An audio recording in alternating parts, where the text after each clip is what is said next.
periodista espontáneo, frontal, observador, inconforme, con mucho que decir y escuchar. Regresamos por todos los medios con Mingo.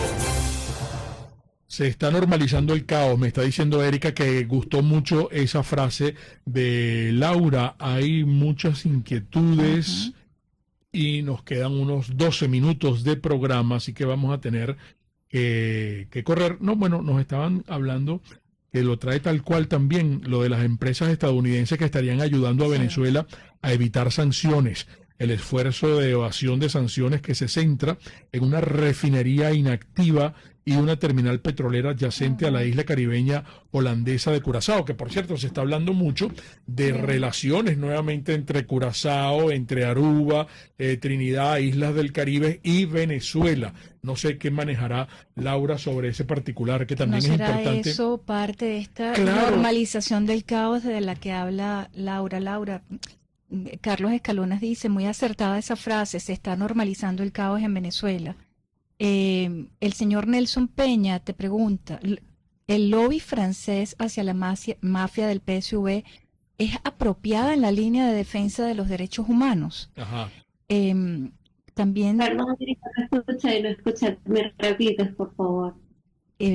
No sé hasta dónde habrás escuchado, pero te comentaba el impacto que causó cuando dijiste que aquí, bueno, salimos de una tiranía hacia una democracia imperfecta y que lo que vamos es hacia la normalización del caos, que Venezuela no se arregló. Y te comentaba que el señor Nelson Peña pregunta que si este lobby francés hacia la mafia del PSV es apropiada en la línea de defensa de los derechos humanos. Porque ahí muchos de nuestros oyentes están preocupados precisamente por esto, Laura. Los defensores de derechos humanos, después de tanto que han trabajado, ¿cómo van a recibir esta amnistía general que se está solicitando en caso de que se aprobase? Es totalmente incoherente. Esa pregunta que están haciendo es totalmente incoherente. El asunto de este lobby francés, que adicional a eso coloca a Petro y a Alberto Fernández como para darle más categoría presidencial. Por eso les comentaba que es distinto este diálogo a los otros diálogos, es totalmente incoherente justamente con la obtención de justicia que nosotros estamos esperando. Pero recuérdense algo, esto puede suceder y por eso les comentaba que en geopolítica no hay buenos ni malos, sino hay intereses, y nosotros tenemos que entender que esto pasa y que no es la primera vez que la comunidad internacional se hace de la vista gorda ante crímenes de lesa humanidad, ante gobiernos dictatoriales, ante gobiernos que están matando su población. Veámoslo en África constantemente, la comunidad europea, la Unión Europea se voltea para el otro lado. Y otro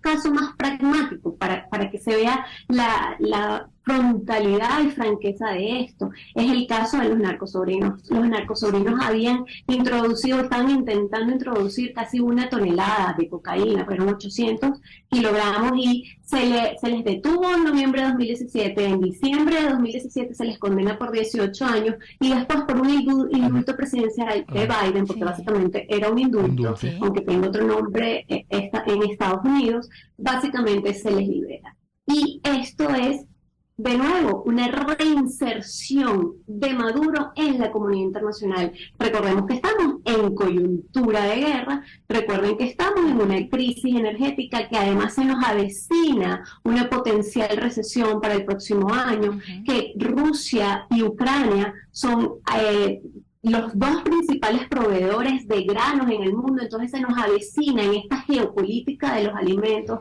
una potencial crisis justamente vinculado a los alimentos que tienen que ver con el trigo, con el resto de granos, y que adicional está vinculado estos dos países con los fertilizantes. Eso quiere decir que afecta la producción agrícola en múltiples países. Entonces todo esto hace que se vuelva un poco más flexible, lo que para algunos países es, tal cual como les digo, no es buenos ni malos, sino son intereses. Tú querías hacer un comentario sobre la información y manipulaciones que hay sobre noticias de guerra. Esto tiene que ver un poco con lo que ha ocurrido recientemente en Polonia, ¿no? Y lo que se dijo inicialmente que era... un misil ruso. Sí, ruso. Pero que terminó siendo de ucraniano. Ucrania, sí. Sí, esto es importante porque también ayer estábamos todos en vilo justamente por el mal manejo de la información y por eso es tan importante dos cosas. Es importante, número uno, la responsabilidad en el manejo de la información de los líderes que están involucrados en los temas, y aquí hablo específicamente de Zelensky y ya se les voy a comentar por qué. Y muy importante, la responsabilidad en el manejo de la información de los medios y de los periodistas. El día de ayer justamente aparece la noticia de 2 misiles y de inmediato se le cataloga como rusos, y uno de inmediato, por lo menos en mi caso, dije, pero ya va, o sea, ¿cómo pueden saber que son misiles rusos? Esto hay que plantearlo como un presuntamente.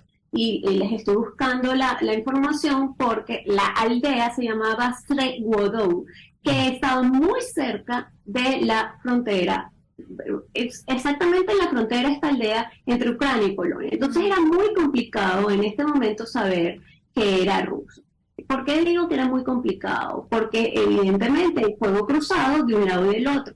¿Qué es lo que pasa con esto? Que si esto se determinaba como que era un misil ruso o 2 misiles rusos que habían entrado a Polonia, que habían penetrado Polonia, entonces esto era causal justamente de que Polonia activara el artículo 5 de la Carta Constitutiva de la OTAN, en la que se indica que todos los miembros de la organización del Tratado Atlántico Norte van a responder la agresión, y allí se escala el conflicto. Esto no es para hablarse con ligereza. Esto no es en absoluto para hablarse con ligereza. ¿Qué fue lo que pasó? Zelensky de inmediato dijo, esto es una escalada, Rusia está atacando a un Estado, y entonces allí era expectante qué es lo que va a suceder, cuál va a ser la respuesta de la organización. En ese momento el Pentágono dijo, no estamos en capacidad todavía de identificar si los misiles fueron rusos o no.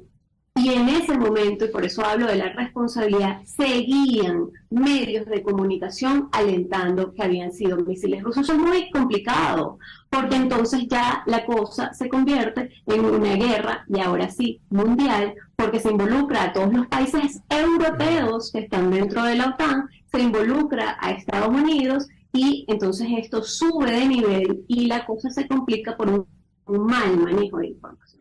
Y por eso hablo de que es muy importante el tema de la responsabilidad, Mingo y Erika. Qué buena esa aclaratoria que estás haciendo. La gente quiere conocer qué expectativas tienes tú y o cuáles podemos tener, qué información manejas.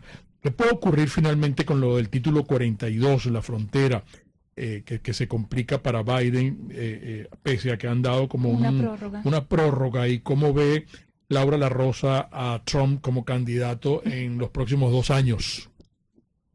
Sí, bueno, con el tema del título 42, me imagino que ya ustedes lo comentaron, pero básicamente esto autoriza a los agentes de la patrulla fronteriza de los Estados Unidos a deportar rápidamente a migrantes. Esto ha sido revocado por el juez estadounidense Ernest Sullivan, y él lo planteó de una manera muy específica. Él dijo, este título es arbitrario, es caprichoso, viola la ley de procedimiento administrativo, pero también tenemos que hablar de que allí hubo un error en la política de fronteras de Estados Unidos. ¿Por qué? Porque ellos plantearon la política de fronteras abiertas. Si esto no se hubiese planteado, y además por la consuetudinaria acción de migrantes pasando a Estados Unidos y que después eran tomados y evidentemente apresados por unos días, incluso en algunos casos hasta meses, pero después liberados, las personas no hubieran seguido entrando hasta Estados Unidos. Entonces,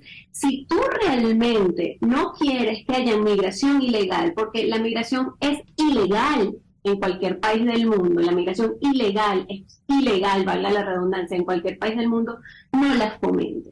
Entonces, bueno, este título I-42 se rechaza por el juez Sullivan, y probablemente entonces la patrulla fronteriza podría sufrir un aumento significativo de migrantes en la frontera una vez que se corra la voz sobre esta orden. Pero ojo, el gobernador George Abbott ha declarado invasión. Sí. Entonces, si esto se plantea de esta manera, dice, ok, me están invadiendo, yo puedo tomar otro tipo de acciones que vamos a determinar en próximos días qué es lo que puede suceder. Sí. Esto es para que, como les digo, normalmente manténganlo en el estacionamiento mental, guárdenlo en el estacionamiento mental, porque es un asunto de la migración ilegal es ilegal, valga la redundancia, pero hay que decirlo. Entonces, hay toda una complicación por estas fronteras abiertas que generó Estados Unidos y que ahora no solo está pasando con los venezolanos,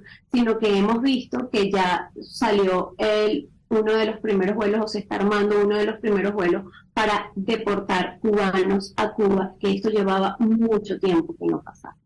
Entonces, Sí. eso. Y el Trump. señor Trump como candidato, ¿cómo lo ves? Oh, No, el incluso tema de en Trump. elecciones.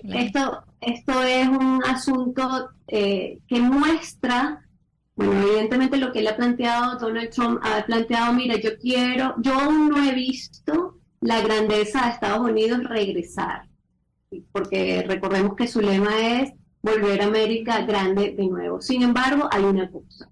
Después de las elecciones de medio término, que en Florida gana de manera abismal Ron DeSantis, y adicional en un importante condado como es el condado de Miami-Dade, que es el condado más poblado de Florida y que es el condado donde un republicano no ganaba hace 20 años. Este indicador es importante. ¿Qué es lo que pasa? Ron DeSantis surge como un potencial candidato republicano que evidentemente se va a evaluar en las primarias de ellos, pero él está planteando una opción ante Donald Trump. Y sabemos que Donald Trump tiene un gran porcentaje de personas que lo siguen, de personas que además son algunos fanáticos, personas que están de acuerdo con lo que él está planteando, pero así como tiene este porcentaje, también tiene un alto porcentaje de personas que lo repudian, incluso dentro del Partido Republicano. ¿Qué es lo que pasa con Ron DeSantis? Que probablemente muestre una opción un poco más amigable para que los republicanos puedan decir, este es mi candidato, y no sea tan repudiado, no solo por los que no son demócratas, que evidentemente los demócratas van a votar por su partido, no solo por los que son republicanos, sino también por los que son independientes. Entonces, ojo con Ron DeSantis, le puede estar haciendo una contrafigura importante a Donald Trump.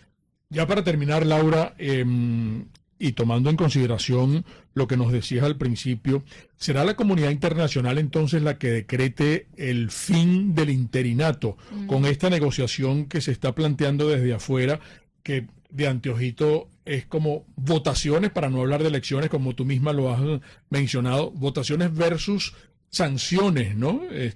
Se negocian unas votaciones, ellos se están poniendo de acuerdo, los venezolanos, la ayuda de la comunidad internacional es para que esto se logre. Decretarán el fin del interinato, no sé si será para enero, y te preguntan aquí si tú consideras exitosa la política exterior del señor Nicolás Maduro. Esa pregunta es sumamente difícil. ¿Y por qué? Porque para que haya una política exterior tiene que haber un gobierno.